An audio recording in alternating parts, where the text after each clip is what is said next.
Be sure to stay tuned for Video Zone after this feature presentation.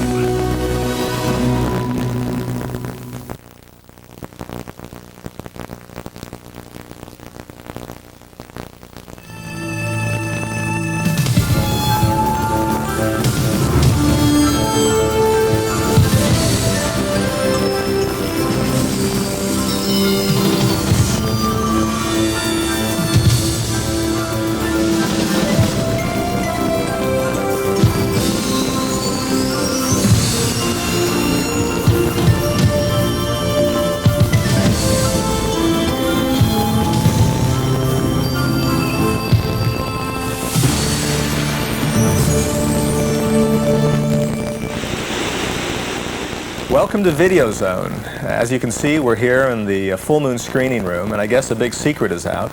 Every time we shoot material, we sit here and we screen it, and these guys show up, and if they don't like it, we got a big problem. In any case, we do love Dr. Mordred. I had a lot of fun making the picture. It was great working with my father as a co-director, and it was especially great working with Jeffrey Combs again. Our relationship goes back to the mid-'80s when we did Reanimator and From Beyond. And actually, speaking of H.P. Lovecraft adaptations, we're doing two later this year. We're doing The Lurking Fear, which we just announced, and we're also doing Shadow over Innsmouth, which I guess you've seen in the last full moon calendar.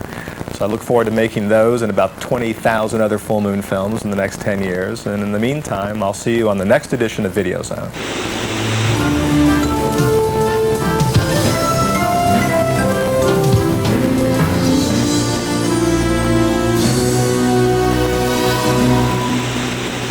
Wizardry, sorcery, and dinosaurs walking the earth. A prescription for movie magic, written by Dr. Mordred.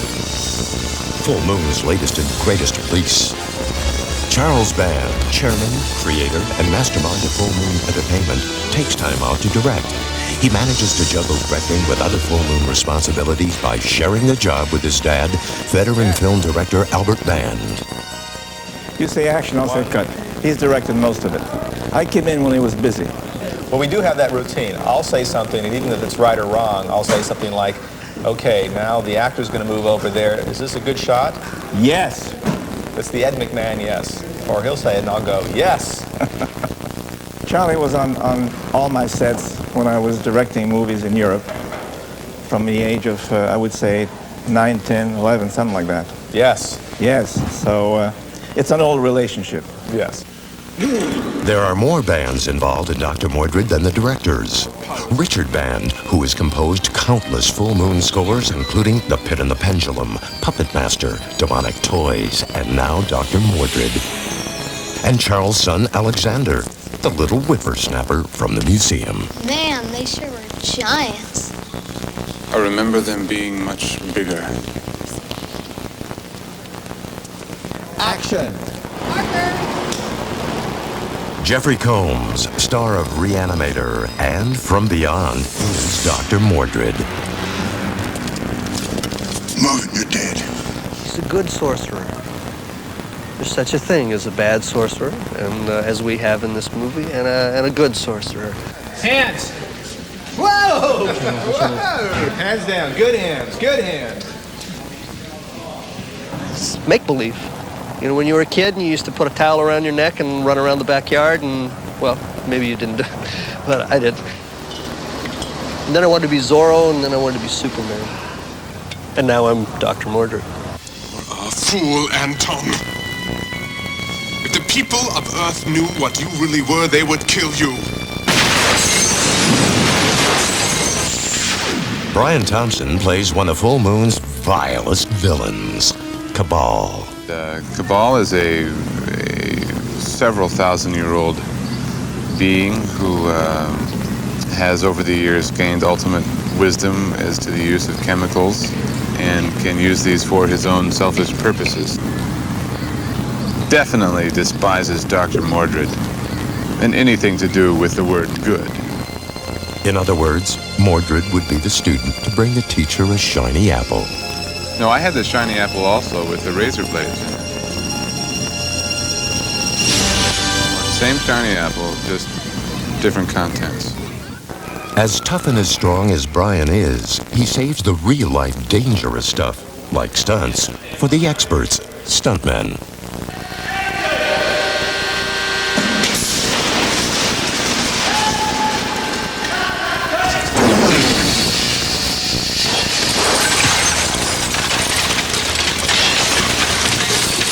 Yes. Yes. No! I gotta kill him! Balancing the evil with good is Dr. Mordred's love interest, Samantha, played by Yvette Kniper. Samantha's determined woman. She knows what she wants. And she's pretty smart, too. She knows all about the demonology, which I had no clue about until I sort of read up on it a little bit, but it's so entailed. It's amazing. Will Full Moon fans see more of Sam and Mordred? Well, that's for us to know and you to find out. But I told him about the twinkle in her eyes. Well, lots of twinkles. Oh, well. See, we won't tell you anything. It's all up to you guys. Yeah. Guess it could be worse. It could be better.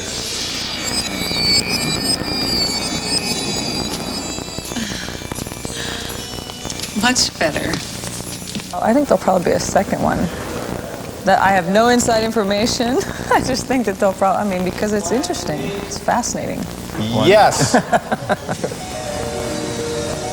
Dr. Mordred takes place in New York, but was shot in Los Angeles. The mystical fourth dimension was shot in an even more mystical location, David Allen's studio. Yeah, this is the castle for the fifth dimensional world.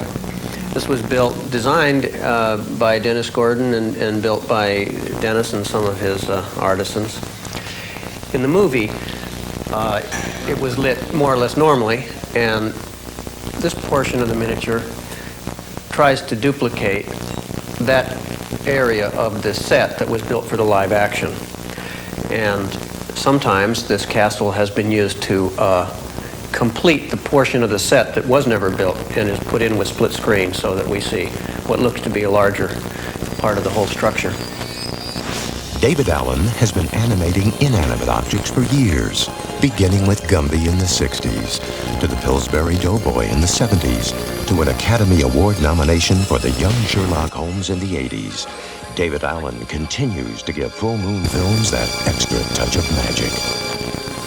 Those 15-foot skeletons that everyone is reacting to in terror are in reality only 6 inches tall and never showed up on the set, except for the foot of Tyrannosaurus Rex. That was like about a half-scale foot of a actual Tyrannosaurus of this character here. So that was a pretty straightforward perspective effect shot, the kind that had been done since the silent days. When you see the movie, hopefully you will believe that you're in some kind of a hall of fossils. We don't have any. In fact, in the set, there was never anything there at all, not even parts of a full-size one. Tell that to the poor security guard who's destined to be T-Rex hors d'oeuvre. This little man, there's one scene in the movie where the Tyrannosaurus here in the background picks him up. And the tie it's just a little piece of stripped lead, so that it can be animated, be waving around. Shooting a stop-motion animation sequence is extremely time-consuming. The models will be moved 24 positions for 1 second of screen time, and to shoot 1 foot of film in 1 hour is considered a rapid pace. With time at such a high premium, David Allen subjects his subjects to screen tests. The incoming scene is an animation shot that we did a few days ago, and the test was done to try to help determine what camera speed we should use so that the speed of the animation fall and the speed of the large head that comes down and shatters will cut together. Most of the scenes of the dinosaur skeletons are done through model animation. And this scene, however, where it has to fall and shatter, seemed to me to be a little too difficult to animate convincingly. This is the overscale model of the miniature dinosaur that we've been using in all the other scenes. It's made of a special type of plaster so that when the head hits, it'll shatter. That's fine, okay? All right. Yes. We all know that when things get a little crazy, someone always remarks, "There must be a full moon tonight."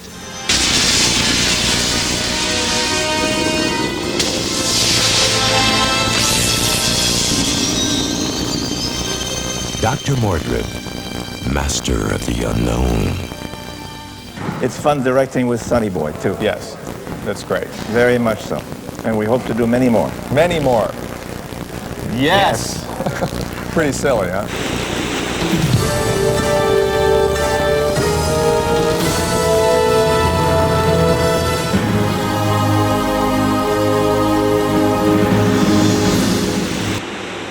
Founded in 1988 by Bob Kurtzman, Howard Berger, and Greg Nicotero, K&B Makeup Effects Studios have become Hollywood's fastest rising monster makers.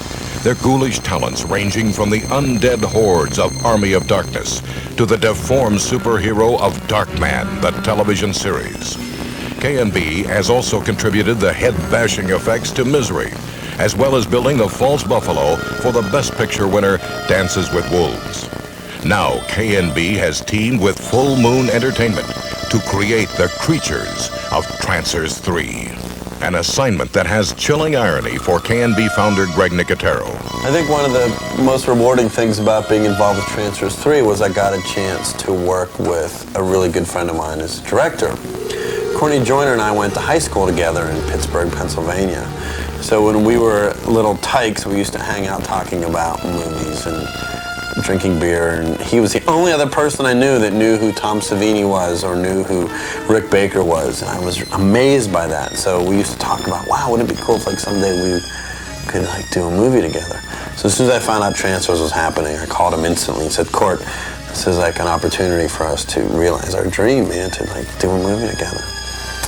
So from that point on, he pulled me into the project and we started designing stuff. We went right into Shark, who was the lead character of the film as far as the prosthetics were concerned. Hi, I'm John Bisson, K&B FX's designer. And with the character Shark, we wanted to do something a little different. Not like today's cyborgs, which you see all over the place. And what we decided to do was create a character that was part machine, part shark, and part human. Our first designs were a bit heavy metalish. And then from there, we decided to go more and more along the lines of a predatory type of killing machine. This is Shark. Once the design was approved by our director, Courtney, our next step was to create a three-dimensional foam latex mask. Hi, I'm Ari Mihailov, and that was the character Shark. This is the third role that I've done under mask. The other two are Texas Chainsaw Massacre #3 and Adventures in Dinosaur City. Now for this movie, I'm going to be wearing a mask designed by this man right here. Hello, my name is Gino Crognali. I did the sculpture and molding and painting of this character Shark. So we'll be applying it to RA right now. This mask is designed as a full pullover head just for time restraints on set. Okay. Now the mask is on. And the lip gets glued down with a product called 355 medical adhesive. It's a clear adhesive that helps hold the lip in place of the mask, so when RA speaks, the lip moves with him. And then after the lips are glued down, we insert the dentures, top and bottom dentures of chrome teeth, and this is the top pair, and then the bottom. The next step is to paint the lips black to help match and blend in his real lip tone. And then we have black lenses that go into the mask. They're clear on the outside, and the back of them are black pantyhose. So they read black from the outside, but RA can see out through them. And we pop them in and out between takes to give RA a break and stop them from fogging. Because at 300 human pounds, one can sweat under a mask. Where is Jack Death? What we see here in front of us are several generic prosthetics and appliances. Here we have a bullet hit to the eye prosthetic, basically simulating the fact that a bullet went through this poor sap's eye, blasted the muscle out. Very, very unhealthy. Right here what we have is this is a back of the hand appliance, so that looks like a guy got shot in the palm and the back of the hand blew out. You can see all the texture and the raised detail around there. That way the special effects guy can squib it. Another horrifying thing that we don't want happening to us every day. Here we have a live cast of an actor named Don Dow, who plays Steven in the film. What happens is he can't control the fact that he's a trancer, so he spontaneously trances to a level 5. Level 5. So what we did was, we had several stages of prosthetics to transform this very friendly looking person into a horrible killer. First stage of the makeup basically accentuated the brows and the cheekbones. Courtney Joyner, the director, and I had come up with an idea where we worked on doing a London after midnight type of makeup where the skin was all twisted and wrinkly. So this was the first stage, and then the second stage we accentuated those aspects as well as aspects of the actor's face to make it look more sinister and menacing, almost like an animal. We exaggerated the wrinkled skin even more. Once this was all painted up with discoloration around the eyes, it looked quite impressive. So if you want to become a trancer, all you need is one of these. And there you go.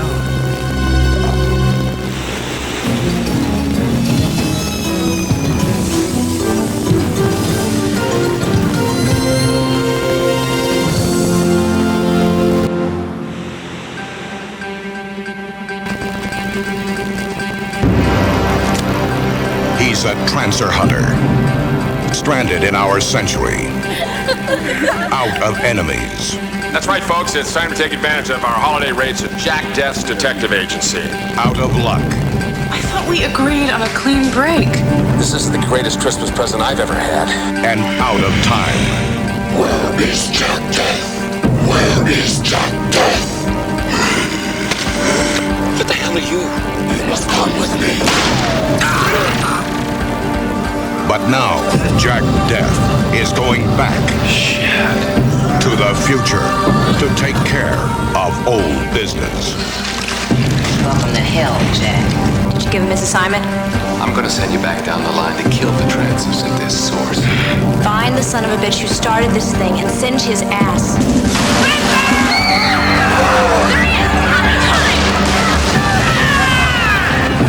We need you down the line, Jack! You'll see me again, Alice. You better get to Lena. Go! Can I help you?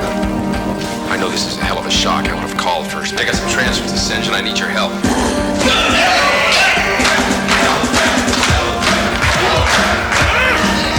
This is as fine a group of warriors as I have ever seen.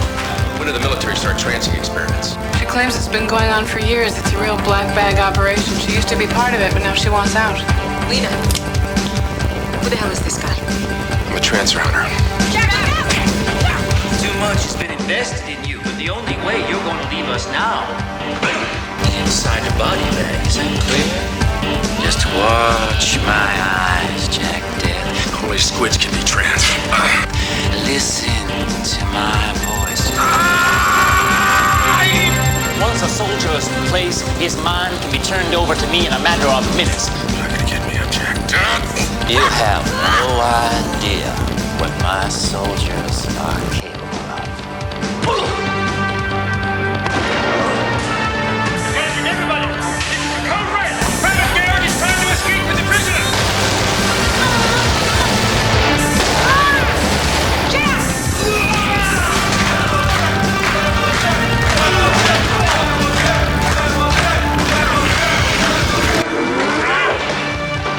Three times, and you're death.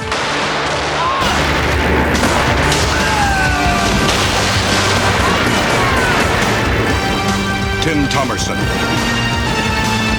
Andrew Robinson, Melanie Smith, Megan Ward, and Helen Hunt as Lena. Trancers 3.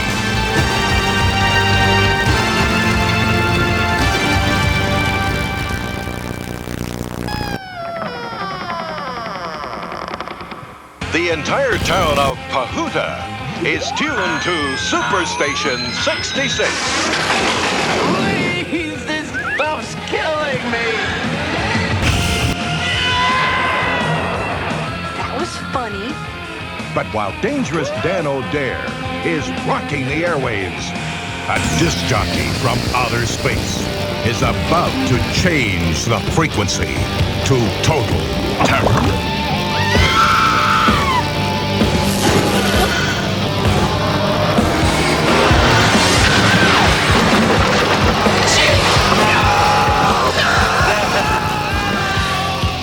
Can you believe this guy? What a maniac.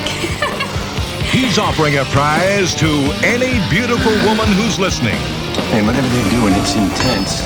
A one-way trip to another galaxy.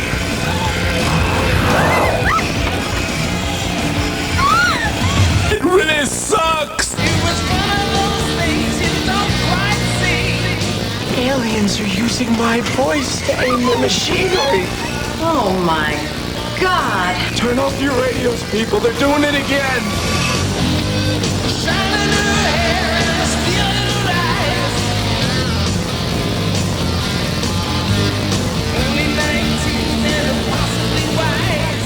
Bad channel. In space, no one is safe from rock and roll.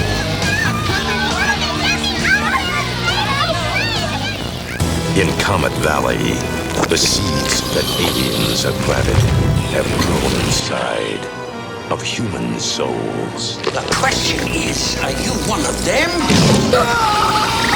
Or one of us? We can't be sure about anyone anymore.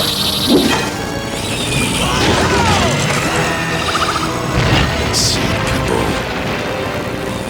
Now on video cassette from Full Moon Entertainment. In an abandoned warehouse, evil has been waiting, watching, wanting for someone to play with its toys. We're gonna have a lot of fun here tonight, friend.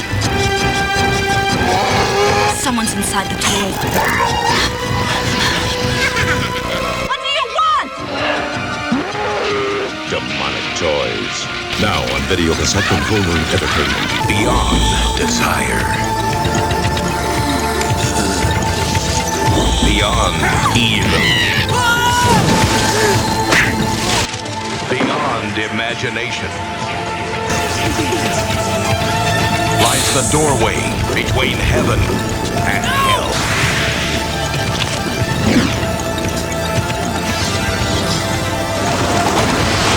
Netherworld. Now on video cassette from Full Moon Entertainment.